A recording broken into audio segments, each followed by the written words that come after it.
Welcome, everyone.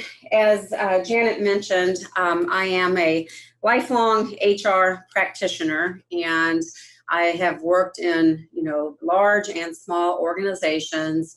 And through all of my experiences in HR, I can tell you that there's some fundamental tools that every organization, no matter your size, there's some fundamental things that I really feel like every organization should have in place. And two of those tools, and we're going to spend some time talking about today, are job descriptions and the employee handbook.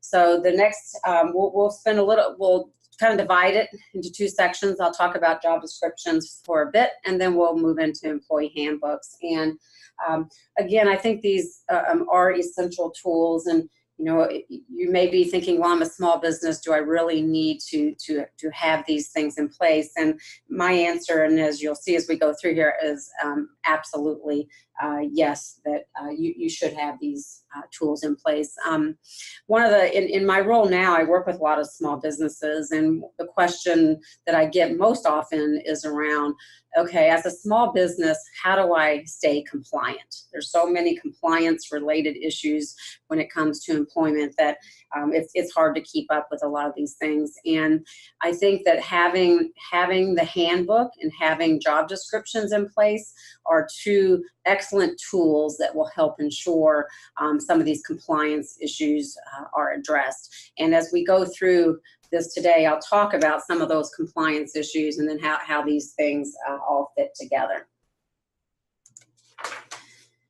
So here's what we're going to talk about for the next hour or so is, really going to delve into what a job description really is, and from my perspective, why you should have one.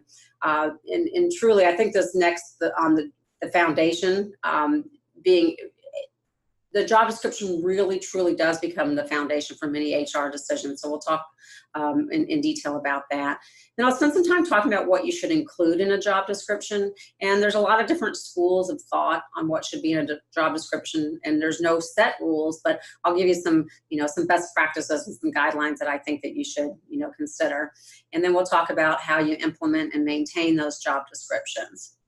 And the second part of our presentation, we'll move in to really talking about the employee handbook and, the need for one, really the reasons to have a handbook, kind of some high level, how to develop a handbook, kind of what should be included in a standard handbook. And then we'll move on to how do you implement and update your handbook. So we'll dive right into part one, and that it really is talking about job descriptions. Excuse me. So when you think about a job description, probably all of you are thinking, well, of course, I know what a job description is, but really think of it in a bigger sense that the definition here says, it's a broad, general, and written statement of a specific job, of course. It really, what the essence of the job description is that it lists what the job title is, all the duties and responsibilities, the roles for the specific respect to a particular job. And you'll see all kinds of job descriptions. There's all kinds of formats. There's all kinds of things that are included and not included. But at the essence, a good job description obviously will outline all of the things that we're talking about here. So the job title, and we're going to talk about job titles, but the tasks, the duties, roles and responsibilities, all of those things are at the essence and the basis for beginning a job description. And then the other part of that is that job descriptions, they really kind of form the basis. When you think about a job description, it's really concerned with listing out the qualifications, the skills and abilities that a new hire, an applicant, or an employee needs to be able to perform that job efficiently. So probably you've seen some job descriptions. Again, there's many out there, but in essence, you'll probably see the general listing of the responsibilities in the role, and then moving in, probably there's a section in that job description that talks about the skills, the qualifications that are needed to perform that job. And we'll get more into detail with that in a few minutes.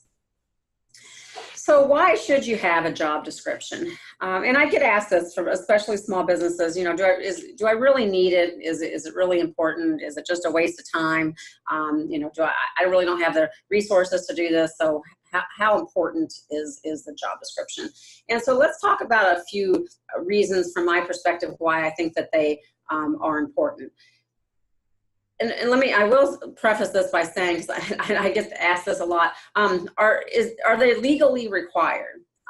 No, absolutely not. There's no state or federal law that requires job descriptions. No law says company A must have job descriptions, blah, blah, blah. There's nothing like that.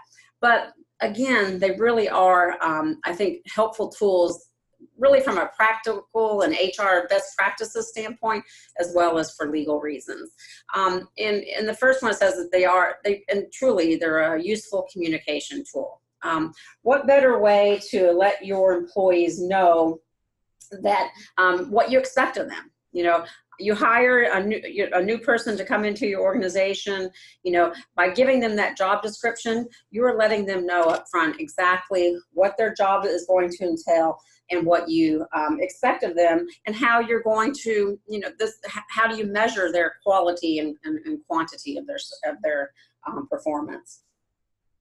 The next thing is, if you're hiring people, it really will help you identify the right employee for a job. Often, you know, best practices in some organizations, they actually, during the interview process, will give the applicant a copy of the job description at that time. And it's for a lot of reasons, but one of them is really to say, hey, this is, you know, I know we've talked about this, but here's an actual written document that explains exactly what you'll be doing in this role. And, you know, I've seen examples where an employee will says, well, that's, you know, after thinking through this is really not, you know, what I really want to be doing. So it can really kind of, for lack of a better term, weed the people out that really aren't the right fit for the job. The next one is, and I'm going to talk about this more in a minute, but I will touch on it here. And this is one of the things from a compliance perspective that I see a lot. It really will help you in the interactive process. And some of you may not know what that refers to, but when we start getting into employees that have a disability, you know, deciding if they can perform the essential functions of the job description becomes key. So I'll hold that and talk more about that in a few minutes. And they really do help really describe legitimate minimum qualifications for a position. Probably all of you have posted a job or, you know, put an advertisement out there and you kind of list what the qualifications are. You really want to be able to identify that, because you want to be able to defend why you made a hiring decision and why you hired someone over another person. And so really having a good job description that defines those minimum qualifications will be key in that process. The next one, thing, and I don't know if a lot of you pay attention to what's going on in our world right now, but you know, a couple years ago, there was under the Obama administration, there was a big push to change the rules around the FLSA and the Fair Labor Standards Act and the minimum threshold salary-wise that someone could be considered an exempt level employee. Well, obviously that all got put on hold, but now there is talk that that has been is going to become, it's going to be discussed this year, and there may make some changes to the FLSA minimum salary requirements. And when all this went on, there was one of the big things that came out is really, are your people exempt or are they non-exempt? And the first tool that you would go back and look at was your job description. We'd look at the job description and say, based upon all these duties, this employee really is exempt, or this employee, no, this is a non-exempt position.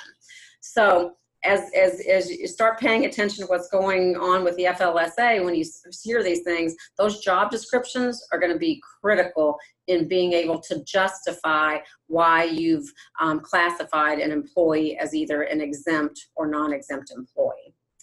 And the last one, obviously, we've touched on this, but it's just really to ensure that your employees, that your expectations are established with the employee and those expectations are being met by the employee.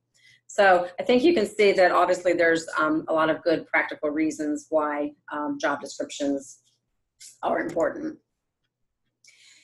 I like to consider the job description, I kind of liken it to a spoke and wheel, and at the hub of that wheel is the job description. So when you think it, and the spokes are all the different areas of HR that we touch on. So I really feel like the job description does become the foundation for many of the HR decisions that we make. So if you think about it, and I'm going to go through a few examples just to kind of help maybe this will make sense to you. So from a performance management perspective, and I see this all the time, you know, so if there's no job description, so we haven't been clear, we haven't laid out what the expectations are for a position, you know, and you want to go and you want to have a performance discussion with this employee to tell this employee that they're not meeting your expectations, they're not performing the job as you expect them to do. One of the first things, you know, you want to point out is the job description. Well, here's the job description. Here's what I've outlined as your duties and your responsibilities, and it just really gives you kind of the basis to set performance goals and then be able to monitor performance against those goals, and really to provide coaching to those employees who are not meeting those goals. So performance management, again, is one, excuse me, one area where the job description is critical. The next one is training and employee development. So, you know, if you have maybe you have an employee that has a lot of potential, but maybe they're not being, currently they can't perform all the tasks to their because of their skills. You can use that. Okay, you can use it as kind of the job description as the baseline to say, okay, well, here's all the duties and responsibilities. Here's the qualifications for the position. Here's where you're not meeting those expectations or those requirements, and let's develop a training and a development program to get you up to speed so that you can perform successfully in that role or a future role. The next area is compensation. This is probably, I really think this is a critical piece, because as you have to identify and determine what you want to pay somebody. And how do you pay somebody? Well, you're paying that person based upon the skills and the qualifications for the position, you know, what the market will bear, et cetera. And when you start that analysis and start that process, at the foundation of all of that is the job description. For example, we work with a lot of clients who want to do some market research and see if they're being competitive with other, you know, in organizations in their industry, et cetera. So one of the things that we'll do is go out and we'll compare jobs. In order to compare jobs, you know, comparing apples to apples, you want to make sure that we have a good understanding of what that role is. And I mentioned earlier about job titles. Job titles don't necessarily, really don't describe what people do. I don't know about you, but I see a lot of crazy job titles that when you really dig in to say, well, what is really the duties of the position, it's nothing to do with their job title. So that job description that really describes the duties and responsibilities is the key when trying to make some good compensation decisions. The next one is, you know, for recognition and rewards. I mean, we typically like to reward and recognize our employees when they go above and beyond their normal duties. Well, again, the job description really forms the foundation of what those typical duties and responsibilities are, and then to be able to identify when somebody is going above and beyond. Again, it goes back to, you know, what's described in that job description. Obviously, it's used for discipline. So performance management, you're coaching the employee, but the employee is not able to perform. If you want to take some type of corrective action for that employee, again, having that job description will again help you solidify what you're doing is a good practice, is the right thing to do, because you can clearly say, well, here's the job description, here's what we expected, and this employee has not lived up to that, and then that's where you can implement a corrective action process, and really just put you on good legal ground to be able to defend the decisions that you make when you say this employee is just not performing their job, and here's the job description that shows that. The next area comes into play quite a bit. We see this quite a bit with our clients, and this is around return to work programs. And this can be for both a workers' comp related issue, or it could just be a personal injury. And so in essence, what typically will happen is if you have an employee that goes out who's injured either on the job or off the job and goes and seeks medical treatment, the doctor comes back and says, the employee can return to work, but they have restrictions. And those restrictions, for example, may say they can't lift over 15 pounds, they can't stoop, they can't bend, etc. So typically that's what will happen. So when the employee comes back and says, hey, I can work, but I have these restrictions, your response is, well, sorry, I can't accommodate that. Well, where you really want to be able to defend those kind of decisions, the job description would become crucial. Because, and we'll get to kind of the content of a job description in a minute, but one of the things that we often will see in job descriptions is some basic information around physical requirements. Okay, what does this person need to be able to do from a physical aspect in order to successfully perform the job? So if somebody got hurt and they want to come back to work, but they have these restrictions, and you want to say, hey, I'm sorry, we can't accommodate that, having that information clearly defined in the job description. So for example, let's say you have a warehouse position and the employee regularly has to lift over 50 pounds. And the doctor comes back and says, hey, this person can come back to work, but they can only lift 10 pounds, and that's for 3 months. Well, you want to go back and be able to use that job description and be able to explain why you may not be able to accommodate that person.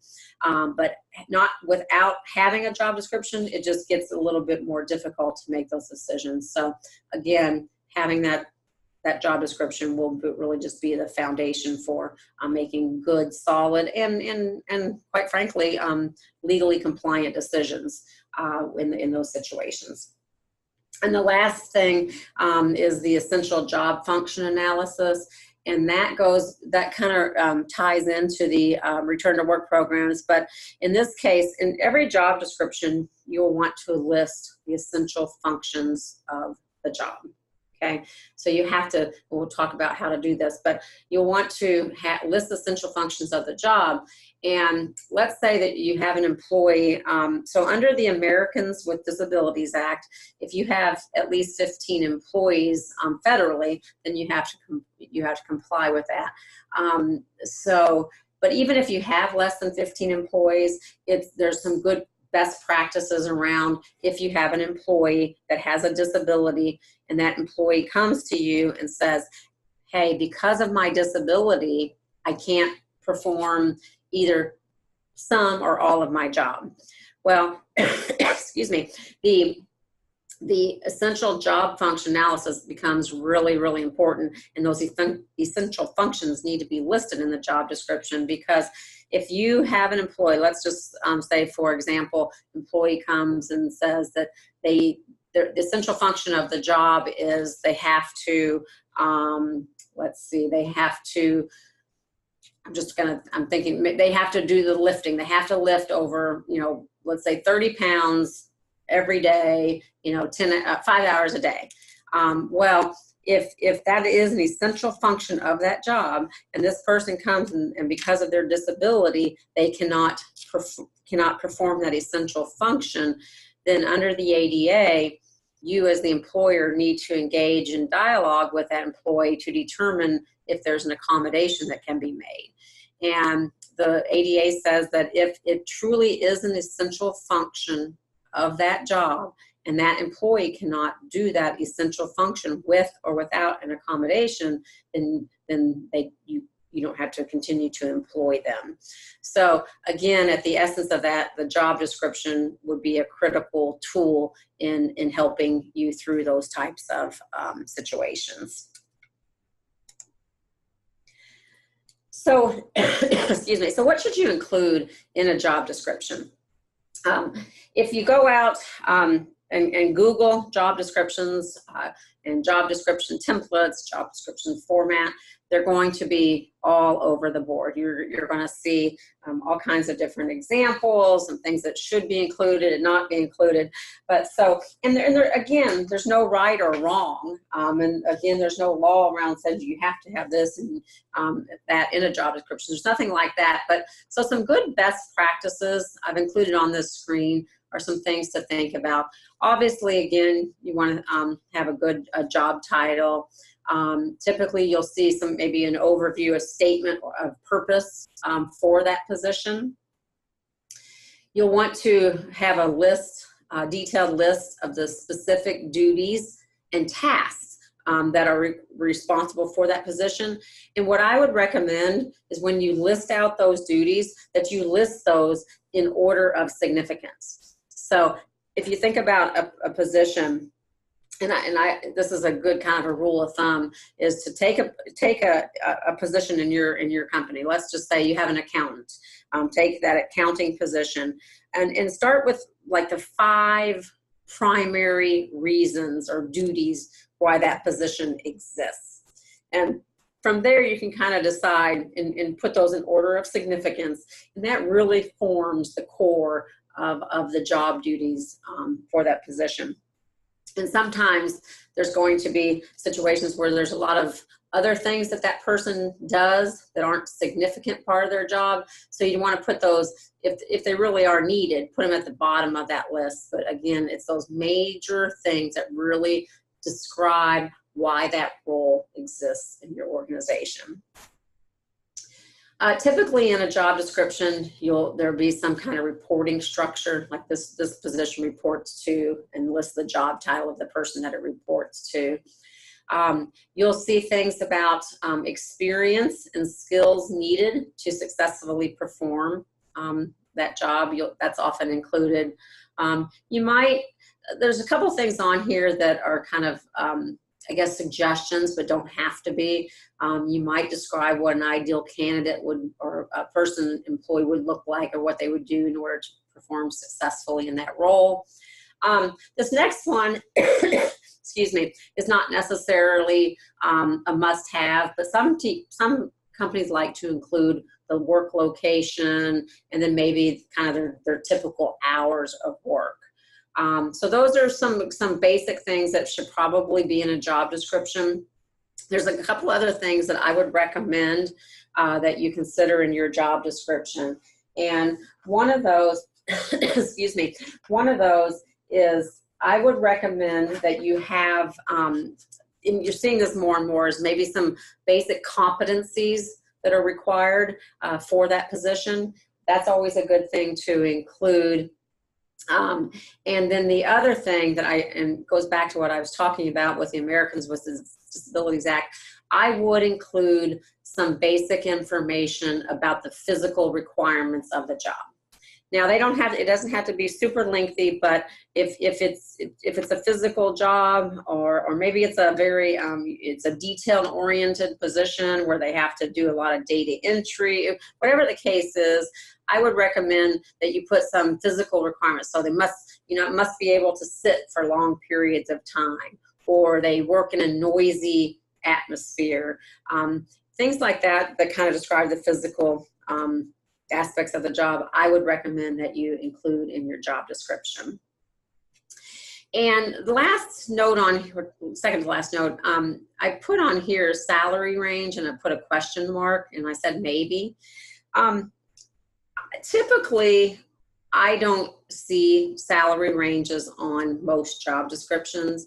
But that, again, is a personal preference for your organization. Some organizations like to have it on there so that it's open. They want to be transparent so everyone knows what the salary, you know, what that position pays.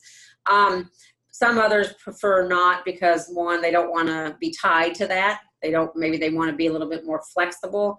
So I put that on there just as a school, you know, just give you some ideas, but I've seen it both ways, including the salary range or maybe not including it. The last detail on here, and probably all of you have seen this on job descriptions in the past, and we often joke about it, but I would always include a statement that says other duties as assigned. And that sounds a little bit like a catch-all, and that's kind of what it is. But as you know, in the world that we live in and the way things change in our organization every day, you know, roles change. Things, and we came up with because we took on a new client, they have this particular process that we've never had to do before. And so we need this employee to start doing this new duty that they've never had to do before. Well, having that in the job description kind of takes it away from the employee to come back and say, well, sorry, I can't, that's not in my job description, or I don't feel like I should have to do that. You know, you've got some ability to defend those decisions by having that and other duties as assigned tag in there. So those are some examples of things that you should include in the job description. I get asked a lot about the format of the job description. My recommendation is to keep it to a few pages max. I saw a job description the other day that was about 7 pages long, and I was like, wow, that is a lot of detail. And I don't think that's necessary. I think, you know, and especially in a small business, you don't need anything elaborate. So, you know, I would keep it simple.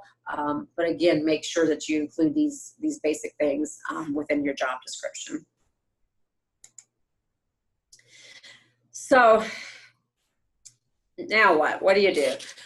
So if you're thinking about implementing job descriptions, you know, obviously you can take that upon yourself to do. You can obviously reach out to a professional like us, an HR firm, to help. But once you want to sit down, and what I would recommend, and it's the second piece of this, is when you go to implement job descriptions, I would involve your employees in the process.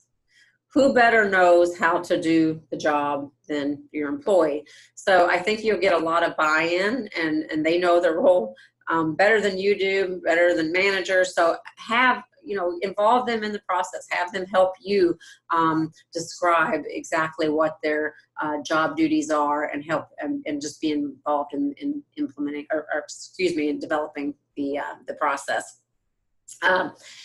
So involve them, have the employee weigh in on it, have manager weigh in on it, and then I do believe that job descriptions are something that you probably would want to have an HR professional look at to make sure that you're including the right information, make sure that they look good from a legal perspective, a best practices perspective, and you can always also have an attorney review them if need be. It's not certainly required, but again, what I would recommend is come up with the right template and make sure that you're consistent and use that template for all of your jobs across your organization. And I would have one for every job within your organization.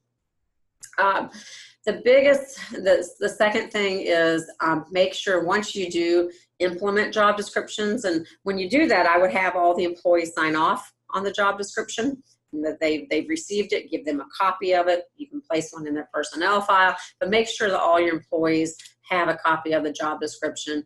And then what I would, as a final kind of thing, is to remember to regularly update them. What we often see is we go through this whole process, we implement job descriptions, we put them on the shelf, and then we never look at them again. And so that obviously, with the way our world is today, things change so quickly. Jobs change, roles change. So what I would recommend is get into a regular habit once you implement job descriptions to do some type of regular review. Some best practice, what I've seen in some clients, what they will do, they actually will do it, they tie it to a yearly performance review. So at that time that they do the performance review, right after, they say, okay, well, let's review your job description and make sure that it still covers everything that it should. So again, the updated job descriptions will help you mitigate and limit your liability, certainly will promote greater productivity, and it will certainly support employee accountability. And final couple of notes on job descriptions. You know, again, do keep them current.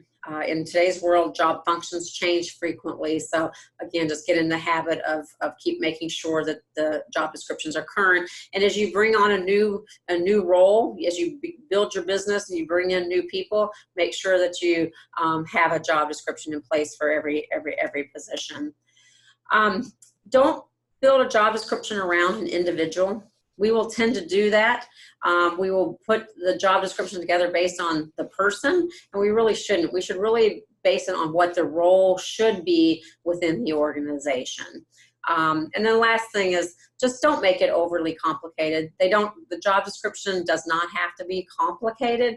It just needs to be thorough and well thought out. All right, so let's switch gears now. I think that gives you some good high-level information regarding job descriptions. So let's switch gears now and talk about the employee handbook. And I know a lot of you are small businesses, obviously. So you know, the question is, do I really need, you know, a handbook? And I'll touch on that. But what is the employee handbook? The employee handbook really is a tool to provide communication on expectations to your employees about all of the policies, the expectations that you have for your employees. So again, we'll get into some detail here, but this is the question that I see all the time. I'm working with a client right now that he's a startup. He's got one employee, and he's saying, you know what, Jennifer, I expect to have, you know, 10 to 20 employees over the next year and a half. So what I'd like to do is go ahead and get my handbook in place now. And I said, that's music to my ears. I love to hear that, because, you know, even as a small business, I think every company needs to have an employee handbook. You know, I've actually had companies come to me and say, it was the owner, he said, well, let's get this established because I'm getting ready to open business and I'd like to have this in place. And so why not? It does not, again, have to be an elaborate 80-page document, but any size business, you want to make sure that you establish what the company policies and procedures are up front. And that will help protect you as a business owner. It will protect your business, and obviously will protect your employees. So again, yes, have a handbook in place. And here are some of the reasons why I think that the handbook is extremely important. You know, this day and age, we really, you know, we're competing with everyone else to find employees, and once we find those employees, we want to keep them. So we really want to establish with our employees the right, you know, just feel for your organization. So we want to introduce your employees to our culture and what the missions and values are of our business. So the handbook is a great way to kind of set that tone and to make sure you're giving your employees that information. Obviously, it communicates to employees what is expected of them. And I will tell you, it's probably the number one complaint that I hear from employees, and I hear it from new hires a lot as well. No, I didn't know that. No one told me that. I wasn't aware that that's what was expected of me. So again, it creates this communication tool mechanism for you to ensure that your employees don't say those kind of things. Again, it educates employees on what they can expect from management and leadership. It helps ensure that key company policies are clearly and consistently communicated. And I think as small businesses, it's not quite the issue, but as you grow, the more people that you add to your organization, the more likelihood of you're going to have miscommunication.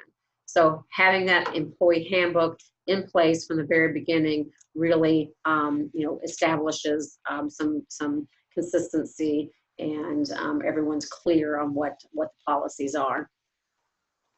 The next thing is it can really showcase the benefits you offer. And we'll talk about that in more detail in a minute, but you can talk about this generous paid time off policy that you have, or how you allow your employees 1 week of community service a year to, whatever the case is, this gives you the opportunity to show kind of what kind of employer you are, and by the benefits that you offer, for your people. Obviously, it's going to ensure that you're complying with federal and state laws, and that's a big one, and we'll talk more about that. It'll help you defend against employee claims. I've had many situations where there was a claim filed by an employee, and the handbook saved us from, of it going any farther, because we were able to show that, yes, the employee handbook was clear on what the rules and the expectations were. For example, I had a client that had a issue with a salesperson who left the organization and decided to take a lot of employer data, a lot of confidential information, proprietary information. Unfortunately, the employer did not have a excuse me, a separate confidentiality agreement in place. However, it was clear, very, very clear in the employee handbook on what the rules and the expectations were around that. And we had documentation where the employee had signed, acknowledged that they had received that information. And when it went to court, we were able to defend ourselves against those claims. And we won because we had the employee handbook. And the last thing is it lets employees know where to turn for help. I think it's always a great resource for employees to, as a manager, you're busy, you don't have time a lot of times to field all the questions. If they have that handbook in place, they can have readily have access to the information that they possibly will need. So let's talk for a few minutes just about how to develop an employee handbook. And I will preface this with saying that there's a lot of detail that goes into creating a handbook. I get asked all the time, well, can I just do it on my own? Well, sure, you can do it on your own. I don't necessarily recommend that, because trying to create one from scratch can be extremely cumbersome, difficult. So I would recommend that you work, if you have a payroll provider that can help you with a template. There's some good templates out there now that can get you started, so you aren't beginning from scratch. Certainly an HR firm, HR consultant can help with that as well, or an employment attorney can help with this as well. But can you do it on your own? Sure, but I would do that with a lot of caution. But I've outlined here some kind of the steps if you think about developing an employee handbook. And we'll go through these rather quickly, but I think, first of all, you want to think about, okay, do you have current policies in place? And if so, are they scattered here and there? So you're getting all your policies together and looking at them and deciding, hey, yes, this is a good policy. No, I'd like to change this policy. But it's really kind of starting there. And then kind of creating an outline of what you want to include in your employee handbook. And there's recommended table of content for an employee handbook that spells out all of the different things that you might want to consider putting in your handbook. There's things that are, and we'll talk about that in the next few slides, but there's some things that you absolutely will want to have, and then there's other things that are nice to have in your handbook. So again, it really depends on your organization, you know, how detailed you want it to be. Do you want just really high level, or do you want, you know, more detailed in your handbook? But again, remember the goal is to be able to share and communicate expectations, your expectations with your employees. So once you kind of create that outline, then you can kind of go through and then customize the each policy for that particular topic, and then you know, kind of putting together what I recommend, and what most people will tell you is an employee handbook. You want to include enough information that will give the employee, you know, what they need in order to perform their job. But you don't want to include so much detail that it ties your hand as an employer. So somewhere, you know, you want to give them summary information, but you don't need to have too much detail, and that's where it can get a little tricky. But once you do all that, you put the entire handbook together. And what I would recommend is sharing this with your management team, making sure that everybody's on the same page. And then the finalized version, I have on step number 6 here, I've put here, provide finalized version to legal counsel for review. I do recommend that you ensure that the version that you have has been reviewed by legal counsel. And so from it can be, in my case, as an HR consulting firm, we have an approved template that we use that's been approved by a legal counsel, and so we do all of the work up front.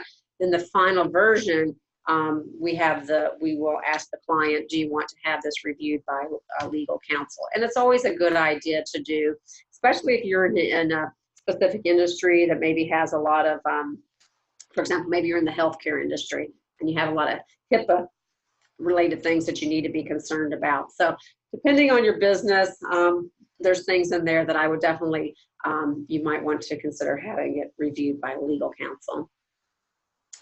The next thing is, once all that's done, excuse me, you need to just determine how you're going to publicize the handbook.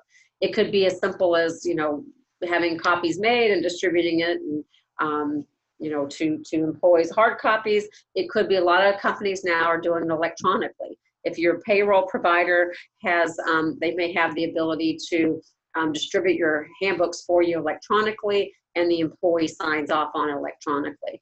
The key is, when you implement the handbook and you provide this, in all handbooks, there will be a page that, you know, where they sign off on. You'll want to make sure that every employee signs off that they received the handbook, and you want to make sure that that signature page gets placed in their personnel file.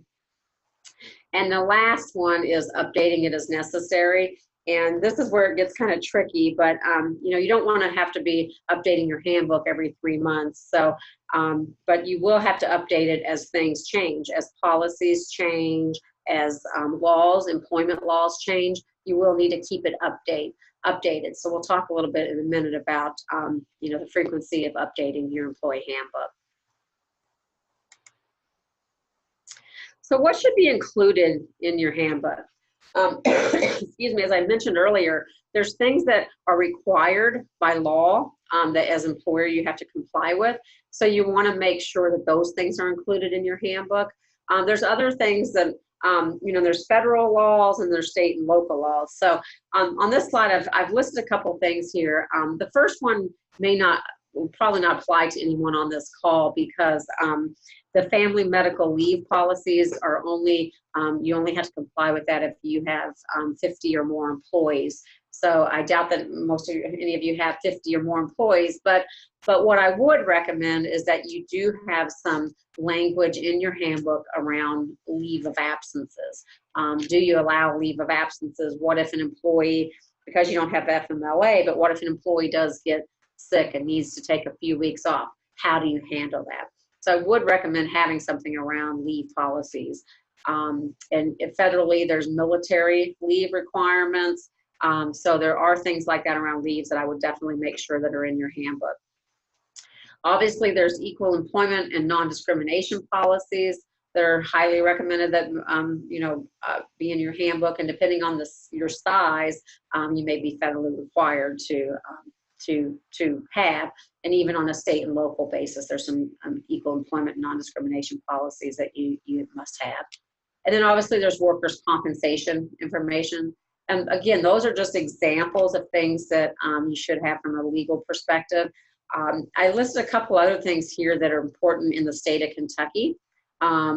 So if you don't have these in your handbook, you definitely want to have some information around voting leave, because in the state of Kentucky, there's certain requirements about allowing people time off to vote. And I didn't put on here, but jury duty, you should include something about jury duty. There's adoption leave in the state of Kentucky. There's rules around adoption leaves, and then there's rules around lactation policies. So not that and again, a lot of these laws come into play based on your employment size.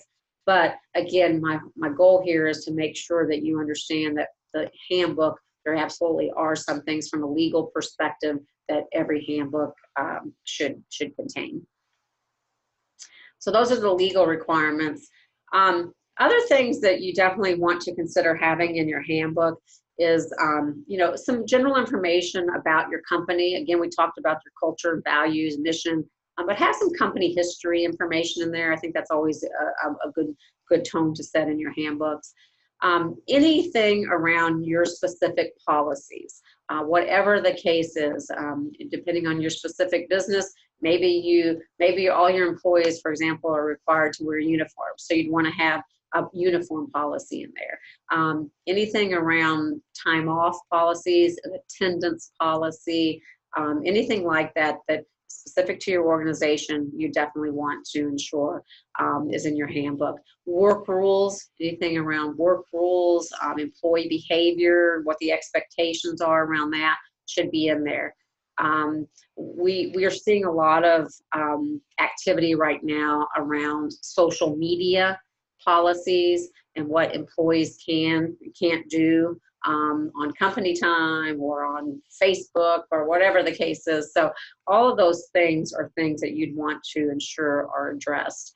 Confidentiality, no solicitation policies, all those are examples of things that you'd want to consider in your handbook.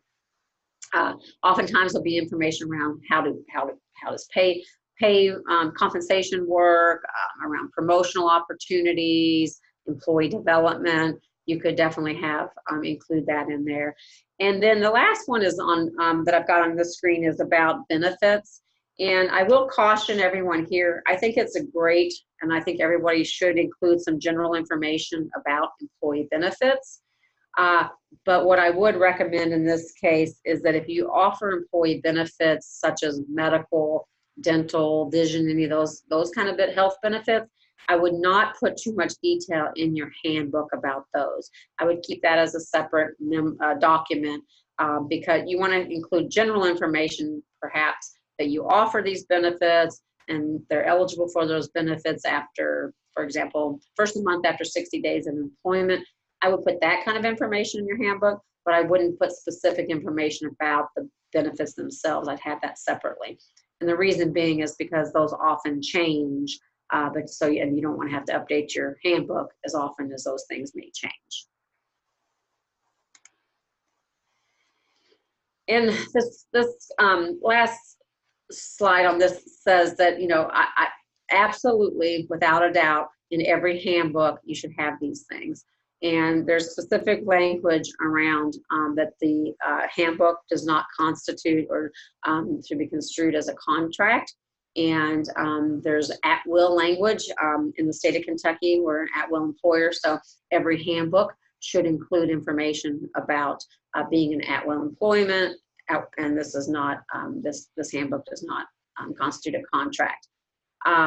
It also should have some stipulation there that says that this handbook trumps previous policy documents. So it supersedes any other policies, any other old handbooks. You should have that in there. You should also have a statement that says that the policies in this handbook may be subject to change with management discretion. And then obviously I mentioned earlier, but you absolutely want to have an employee acknowledgement page. that every employee signs saying that they received it, and that should go into their personnel file. So with the handbook, obviously, as I mentioned, you will want to review your handbook periodically. The rule of thumb is to review it and update it annually. You may think, well, that sounds awful, maybe too frequently. And depending on your size of your business and how things change, you may not need to do it every year. But what I would recommend as a good best practice is to, once you implement the handbook, just put a note out on your calendar for a year later to say, oh, it's time to really look at this. And then you can evaluate it at that time and say, well, you know what, we really haven't made any changes, significant changes that we need to update it at this time. And I always get asked too, so what if you get the handbook done and then 3 months later you see that there was a mistake in there, or maybe you've omitted something? You can always do an addendum to the handbook, and that addendum that can be implemented, and making sure the employees receive that. And then you can just hold on to that and keep it with the handbook. And then when you do your annual update or your next update, then you can then include that addendum, that additional information into, and incorporate that into your handbook. And there is, again, the reason that that you do want to periodically look at it is that the laws and regulations are ever changing. I think it was funny years ago when the social media stuff really hit. People were putting policies in there, but now as the courts are starting to deal with these things, the laws and the recommended language has changed a lot. Another example is, you may not be aware of this, but I can remember back in old handbooks, it would basically say that if an employee discussed their salary with other employees, they could be fired. Well, the law changed around that, and you can't have that language in your handbook anymore. So you don't want your handbook to get you in trouble. So you want to make sure that you are periodically reviewing it to make sure that it is keeping up with the laws and the regulations. You always obviously want to remove sections that are no longer relevant or unclear. And that happens. You'll implement your handbook, and then throughout the year, you'll start, it's a living, breathing document, so to speak. So you start seeing things that, oh, this doesn't make sense, or this is no longer relevant. And then you just note that. And then when you update it, you just remove those sections. And then oftentimes when we will see this, we will rewrite sections to clarify or change policies.